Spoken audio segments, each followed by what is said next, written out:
Well, apparently they're not done yet, Bianca. Last night was supposed to be the 8th and final hearing of the January 6th committee, the House Select Committee, focusing on former President Trump's actions, a minute-by-minute breakdown of everything that happened. Well, not everything that happened, but we are also hearing there's more to come.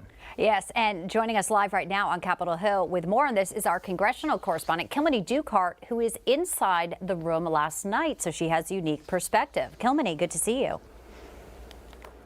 Bianca, John, good to be with you. It was certainly a different experience being inside that hearing room because you get a lot of the reaction that viewers don't see if they are watching it on their televisions. But what the committee tried to demonstrate last night through video testimony was a president who sat in a small dining room off the Oval Office watching the violence unfold at the Capitol on January 6th on Fox News, and essentially did nothing to stop a mob of his supporters despite pressure from both inside and outside the West Wing.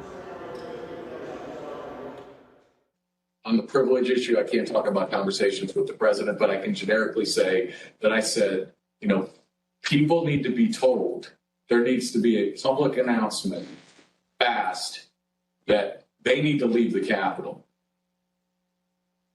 And Pat, could you let us know approximately when you said that? Approximately when? Almost immediately after I found out people were getting into the Capitol or approaching the Capitol in a way that was violent. Well, the committee also showing this presidential call log indicating that there were no records of calls made between the hours of 1:06 p.m. and 6:54 p.m. on January 6th, and no activities listed on the presidential diary. We heard from Trump's former deputy national security advisor, Matthew Pottinger, as well as his former deputy press secretary, Sarah Matthews, both saying that it was Trump's tweet saying that his then Vice President Pence didn't have the courage to do what he needed to do that precipitated both of their resignations.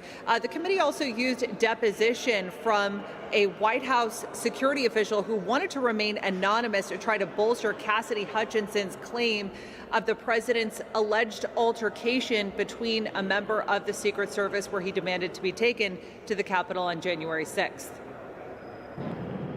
Why were we alarmed? Right. The president wanted to lead tens of thousands of people to the Capitol.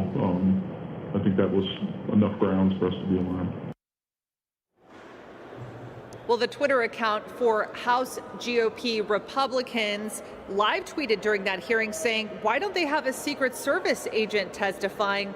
All hearsay and stories are not facts. Well, the committee added last night that several Secret Service members have sought legal counsel, so they may expect to see some testimony from actual Secret Service members there.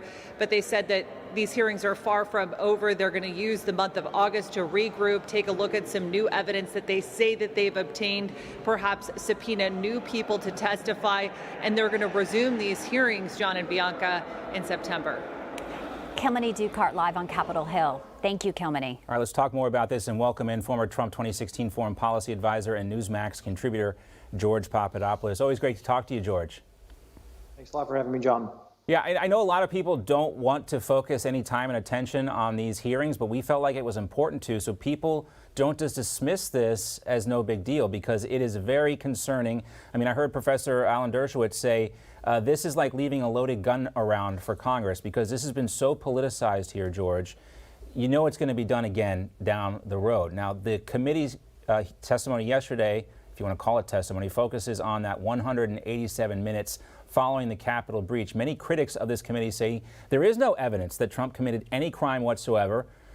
We also didn't see anything that resembled an actual committee. There was no other side here. So, George, what ultimately happens now? I know they're going to come back in September, supposedly, but what do you think they're going to go? Where do you think they're going to go from here? Well, John, I'm looking at the big picture here, and what this entire process has really highlighted is that it's really the epitome of political theater with really no substance. And let's look at the facts here. We have incredulous witnesses being presented under oath to the American public, which some of them within 12 to 24 hours later, their stories are completely debunked. You have the inability, I should say, to cross-examine and defend yourself.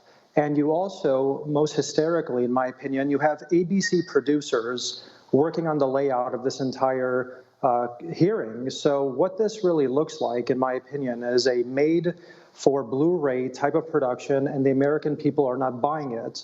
What the American people are seeing here is a vindictive display of state power against a political opponent, that being former President Trump and his entire movement.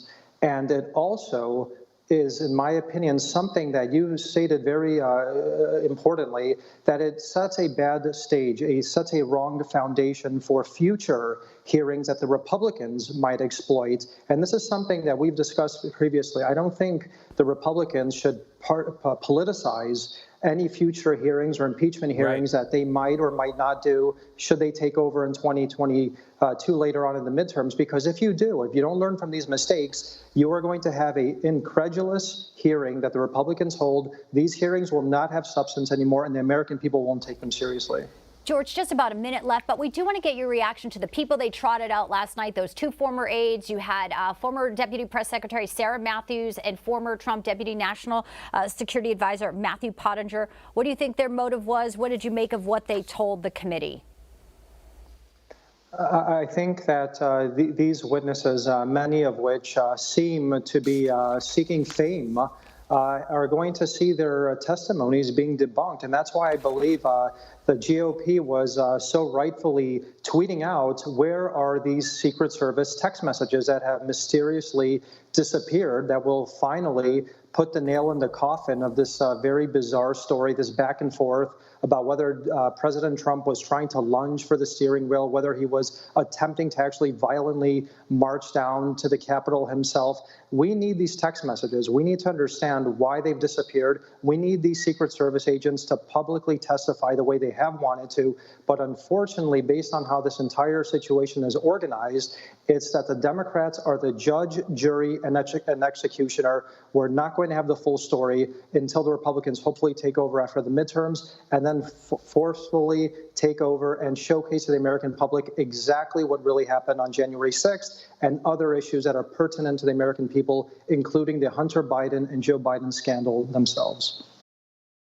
Hey, I'm Rob Finnerty. Thanks for watching. If you enjoyed this video, please join the conversation in the comments below. Don't forget to subscribe, too. Hit the bell icon to be alerted to breaking news. And remember, there's a whole lot more on Newsmax TV, America's fastest growing cable news network. Newsmax TV, we're real news for real people.